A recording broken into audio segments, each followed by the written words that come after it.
Hello tout le monde et bienvenue dans ce nouvel épisode d'Impact au féminin. Je suis ravie de vous retrouver aujourd'hui pour ce nouvel épisode où on va parler de la face cachée du design humain. C'était hyper important pour moi de vous faire un épisode de ce type-là, que ce soit sur ma chaîne YouTube ou sur Spotify, peu importe la plateforme que vous utilisez pour écouter mon contenu. D'ailleurs, si tu viens d'arriver par ici, je m'appelle Elisa, je suis formatrice en design humain, je suis aussi naturopathe. Et le message que j'avais envie de vous véhiculer aujourd'hui, c'était plus par rapport à l'utilisation du design humain et pourquoi en fait il y a certaines personnes qui se disent « Ah, j'ai fait une lecture de design humain, ça n'a pas résonné en moi », mais surtout, qu'est-ce que le design humain vous apporte et comment est-ce que vous allez vraiment pouvoir aider vos clients avec le Human Design. Tout ce que je vais dire, ça va vraiment vous aider si vous êtes thérapeute et que vous intégrez le Human Design dans vos accompagnements. Alors, avant toute chose, ce qu'il faut comprendre, c'est que le design humain, c'est un outil de connaissance de soi, c'est extraordinaire. On peut l'utiliser dans plein de cas. Si vous me suivez sur YouTube, vous avez vu toutes les différentes thématiques que j'ai déjà abordées, que ce soit dans la parentalité, au travail, avec vos collègues, pour vous-même, pour votre couple, etc. On ne cite plus ô combien on peut utiliser le design humain. Mais là où je veux vraiment en venir à travers cet épisode, c'est qu'il y a le design humain, certes, mais il y a aussi le travail à faire derrière. Et bien souvent, vous allez faire une lecture à votre cliente où vous allez découvrir votre design humain et vous allez dire « Ah, mais je connais mon type, ça j'ai compris qu'il faut que je réponde le sacral, maintenant je veux passer à l'étape supérieure. » Sauf que ce qu'on voit du design humain sur internet, c'est que c'est génial, c'est que c'est extraordinaire et moi-même je vous le dis parce que c'est le cas, mais il y a la face cachée du déconditionnement. Et il y a des choses que certaines personnes ne seront pas prêtes à faire, il y a des choses que le design humain va nous révéler sur nous-mêmes, qui vont nous demander plus de temps à intégrer et c'est tout à fait ok. Mais ce que je veux vraiment vous faire comprendre, c'est que quand vous découvrez le design humain et qu'on vous dit par exemple tu es générateur et que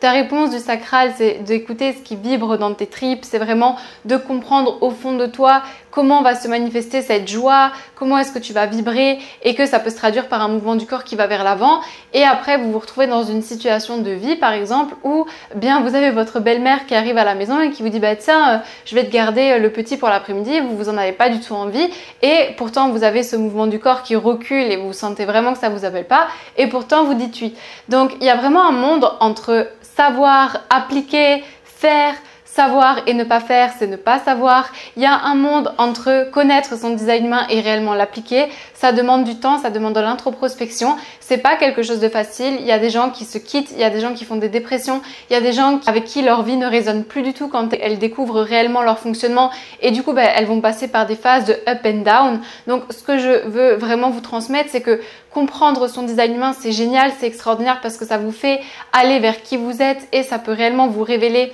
et vous amener à respecter vos besoins réels. Par contre, il y a tout ce travail de déconditionnement à faire et ce n'est pas une chose facile. Et il y a des personnes qui ne voudront pas faire ça. Il y a des personnes, vous allez leur expliquer comment fonctionne leur stratégie, leur autorité et elles ne voudront pas le faire peut-être parce que elles n'ont pas agi comme ça jusqu'à présent. Et je me rappelle parce que j'avais une fois dit à une de mes clientes, tu sais tes définitions simples, et les définitions simples, ça a besoin de prendre beaucoup de temps seul, beaucoup de temps pour eux, surtout quand ils doutent, etc.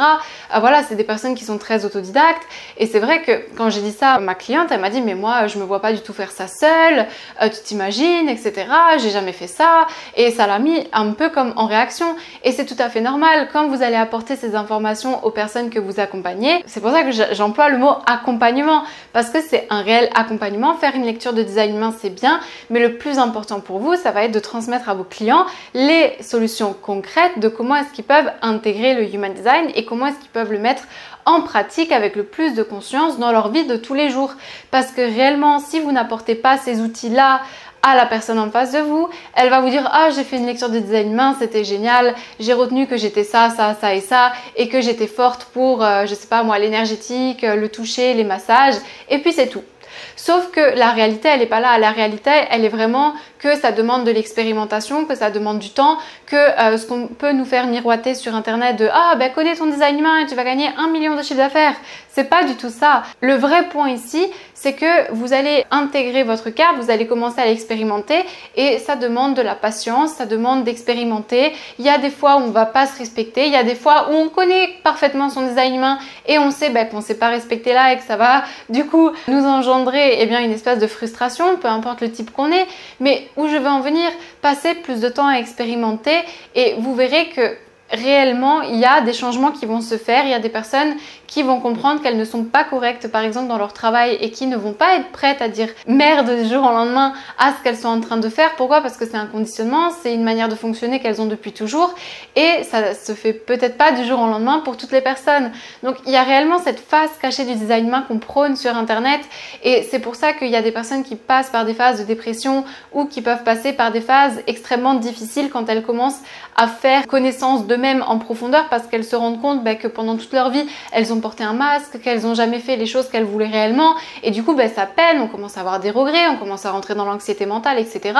Et c'est pour ça que le design humain, il est extraordinaire avec d'autres pratiques comme l'hypnose, la sophrologie, la naturopathie, peu importe ce que vous pratiquez au jour d'aujourd'hui, mais encore une fois, c'est à vous de bien faire comprendre à vos clients que oui, c'est bien d'avoir ta lecture, mais maintenant, c'est une réelle expérimentation et on peut aller plus loin, donc vraiment de bien faire comprendre le type, la stratégie, l'autorité, c'est une base et même moi encore au jour d'aujourd'hui, j'expérimente et je conscientise énormément. Par exemple, quand on me demande est-ce que tu veux, je sais pas moi, aller faire des courses avec moi ou est-ce que tu veux, il y a des fois où j'aimerais dire oui parce que j'aimerais passer du temps avec la personne, mais réellement au fond de mes tripes et de mon ventre, ils me disent non, en fait t'es fatigué, reste là, prends du temps pour toi. Et c'est vrai que ça peut être tentant de dire oui alors qu'on voulait dire non, mais encore une fois, ça demande du temps et ne vous laissez pas prendre non plus par « Oh, je vais connaître mon design humain, du coup, je vais devenir riche, je vais être… Voilà, effectivement, ça peut nous amener vers une prospérité, vers plus de connaissances de nous-mêmes, vers une réelle fluidité au niveau de notre vie parce qu'on sait directement après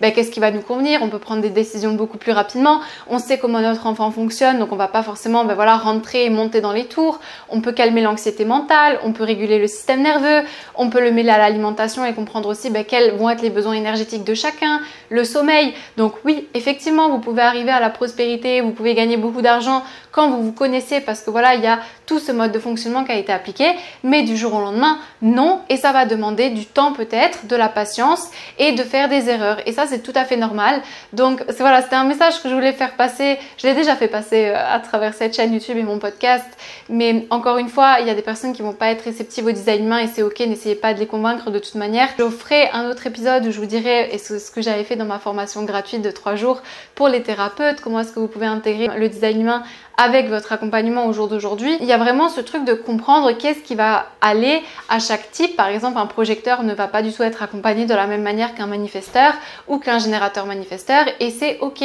Donc chaque personne est différente, chaque personne a son timing, chaque personne va avoir des choses qui résonnent en elle différemment et c'est aussi ça le but du design humain, c'est de savoir se respecter. Et si aujourd'hui vous avez une personne qui vous dit moi ça résonne pas du tout le design humain, c'est pas quelque chose qui m'appelle, et bien c'est ok, n'essayez pas de la forcer. Et s'il y a une personne que vous avez en séance et qui vous dit là tout ce que tu m'as dit pour moi non c'est pas possible, voilà je me vois pas du tout faire ça, je me vois pas quitter mon travail, ah bon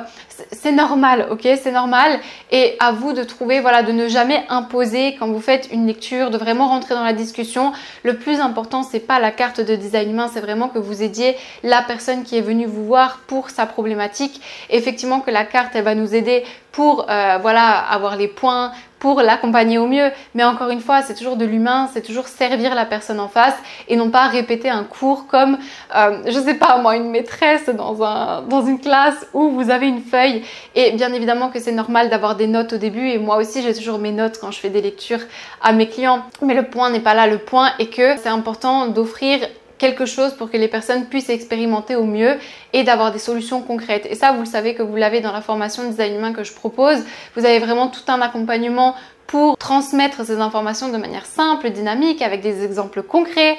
Et surtout que la personne elle reparte avec des outils qu'elle peut appliquer dans la matière. Ça, c'est le principal.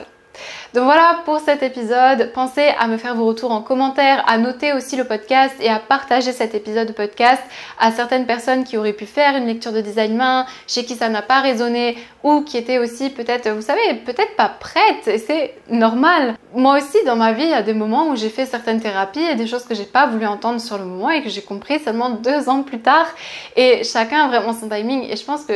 tout est parfait, la vie elle nous offre toujours les expériences qu'on a besoin de vivre pour créer des fondations solides par rapport à nos désirs parce qu'encore une fois tout ce qu'on vibre on l'attire et si on a vraiment envie d'attirer quelque chose, la vie elle va aussi nous offrir des expériences plus challengeantes pour qu'on puisse avoir des fondations de base solides pour entreprendre après dans ce qui est juste pour nous et dans la meilleure des fluidités. Donc s'il y a des personnes qui rentrent en réaction par rapport à ce que vous leur dites, encore une fois, chacun son timing. Donc pensez à partager cet épisode à des personnes qui pourraient en avoir besoin autour de vous, à me faire vos retours par commentaire et sur ce je vous dis à très vite, je vous souhaite une lumineuse journée ou soirée.